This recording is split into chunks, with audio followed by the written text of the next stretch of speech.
राजस्थान की 25 लोकसभा सीटों में से जयपुर ग्रामीण एक बेहद मुश्किल और जटिल सीट मानी जाती है।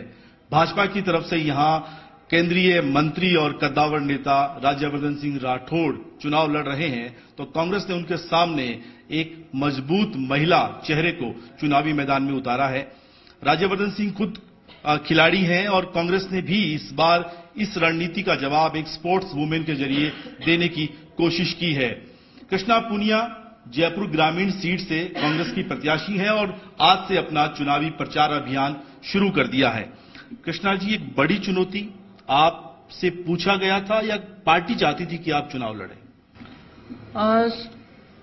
देखिए, मैं कहना चाहूंगी इसमें पार्टी ने एक जिम्मेदारी मुझे सौंपी है और राहुल गांधी जी ने, सम्मानीय अशोक गहलोत जी ने, सम्मानीय सचिन पायलट जी ने मुझे जो जिम्मेदारी सौंपी है, मैं धन्यवाद देती हूं उनका। मैं महसूस करती हूं कि शायद उन्हें लगा कि मैं अच्छा कंटेस्ट यहां कर सकती हूं।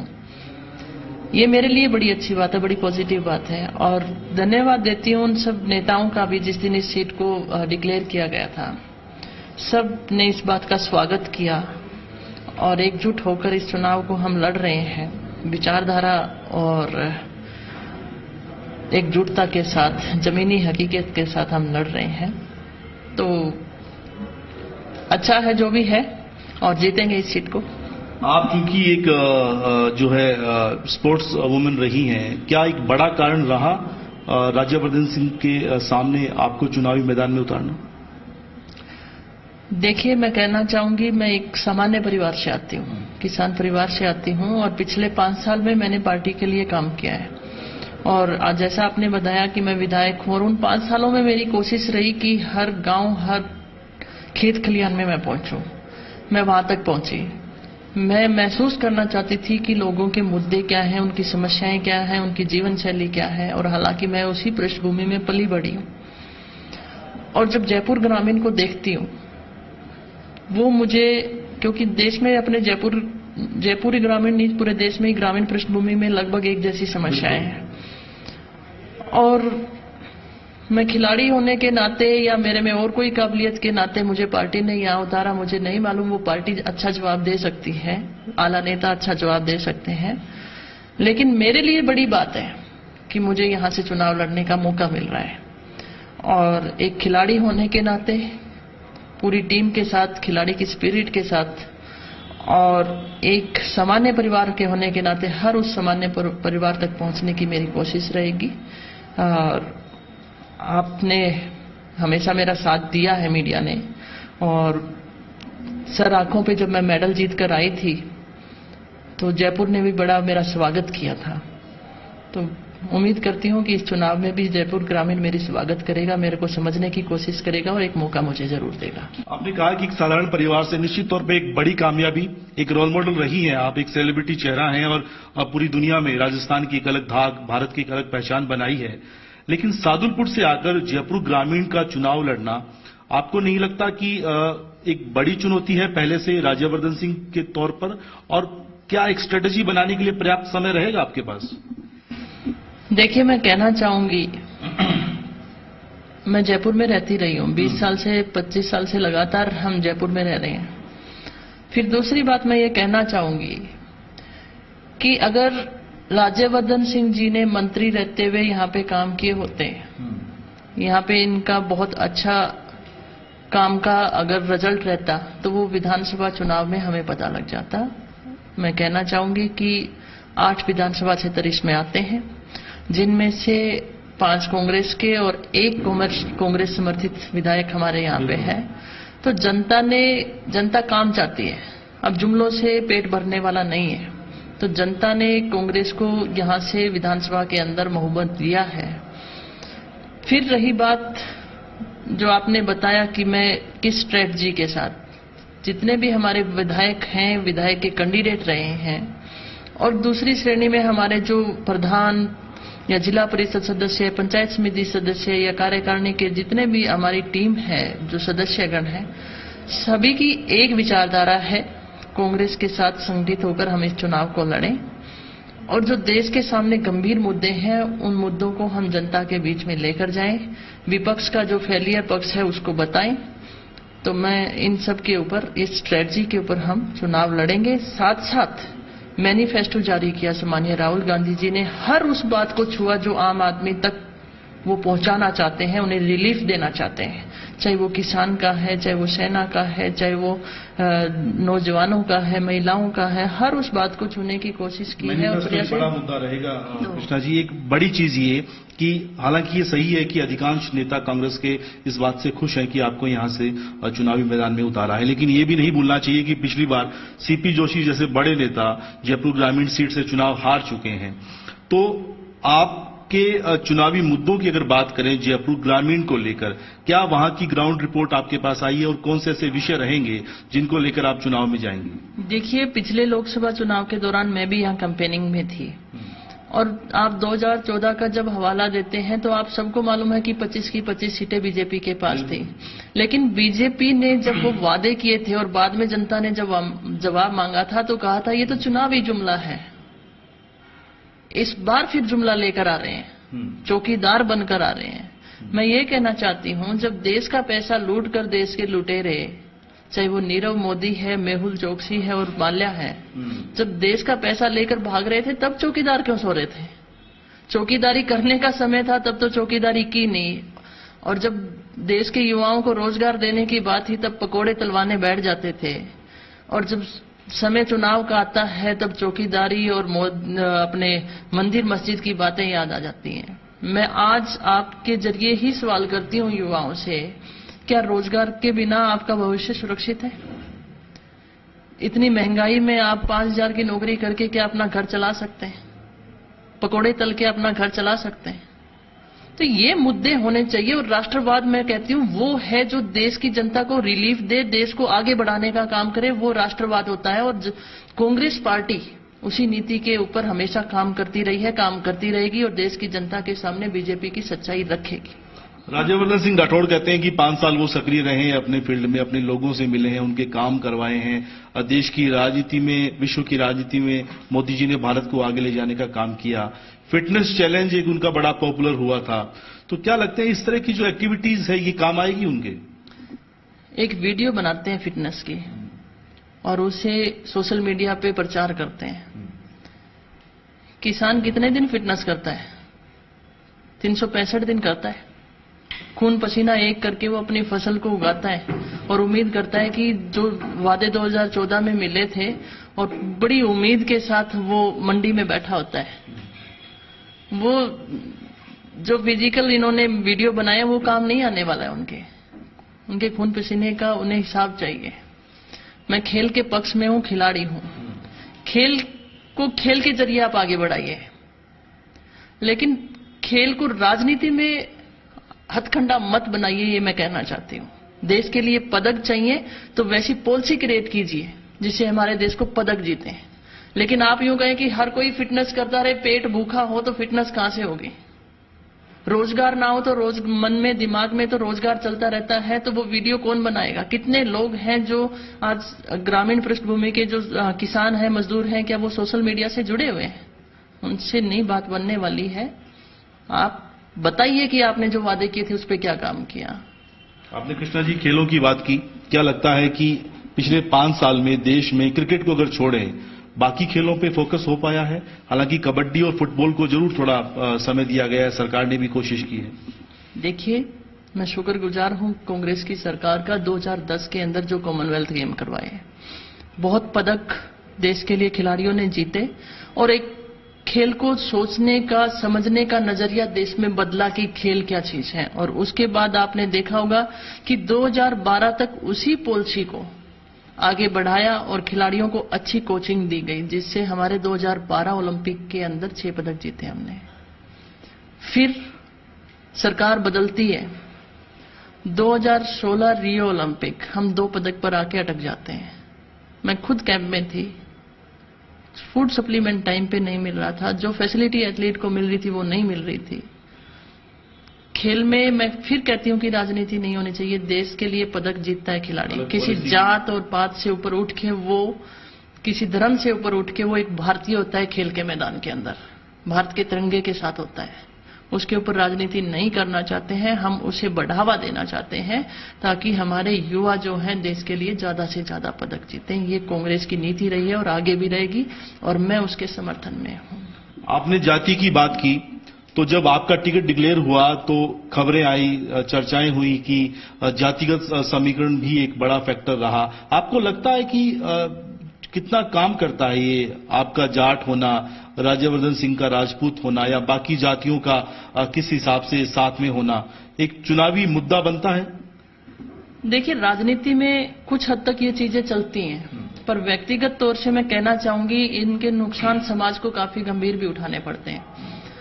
विधानसभा का जब चुनाव मैंने लड़ा था तो ये चीजें मैंने समझी थी कि राजनीति के तौर पर गोत्र पे भी ले जाई जा सकती हैं, लेकिन मैं कहना चाहूंगी अगर विकास की बात आती है तो वहां जातिवाद जब आ जाएगा तो विकास नहीं होगा।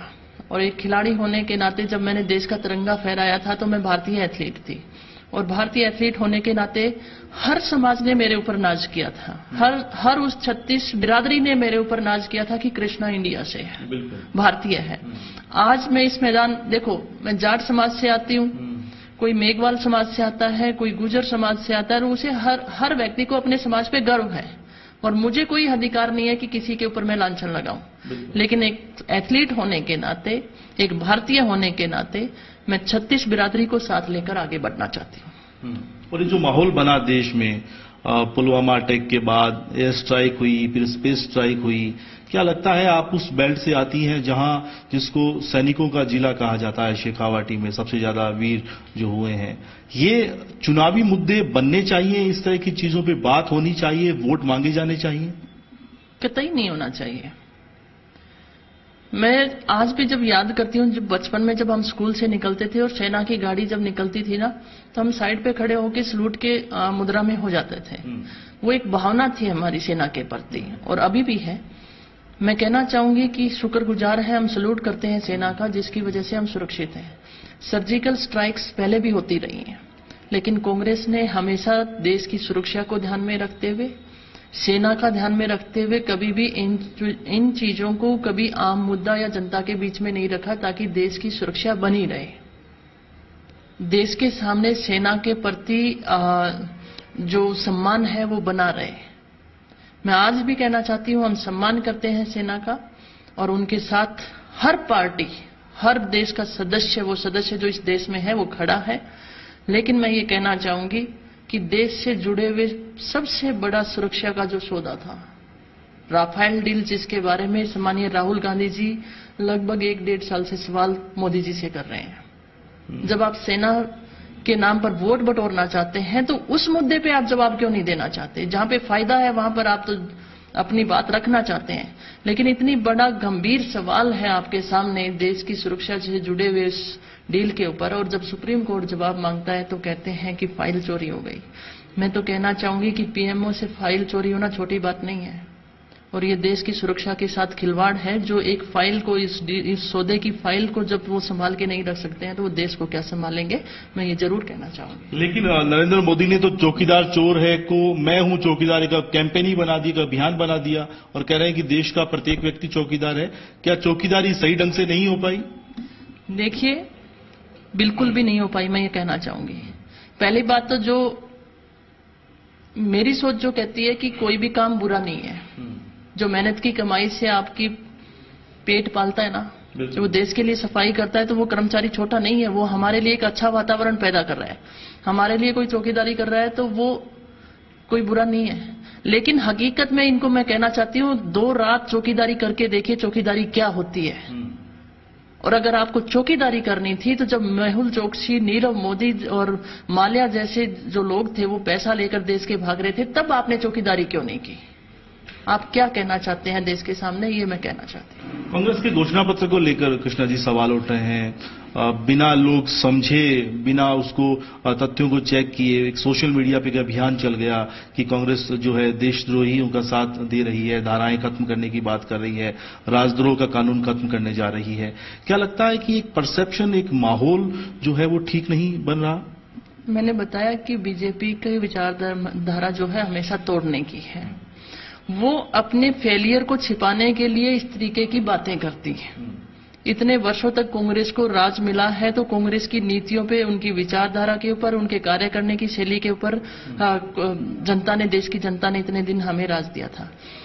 2014 के इलेक्शन में कुछ जुमले फेंके गए, कुछ ऐसे वादे किए गए जो कभी पूरे नहीं हो सकते थे, और उन वादों को, उन बातों को छुपाने के लिए इस तरीके का काम, एक प्रोपेगेंडा, एक कुछ लोग जो बैठाकर सोशल मीडिया के ऊपर ये काम किया जा रहा है। देश की जनता के मैं भरोसा दिलाना चाहती हूं कि कांग्रेस ने कभी भी देश की सुरक्षा से और देश के लिए जो अहित रहे, ऐसे काम कभी भी सरकार ने, कांग्रेस की सरकार ने कभी नहीं किया और ना ही आगे करेगी। ये हम भरोसा दिलाना चाहते हैं।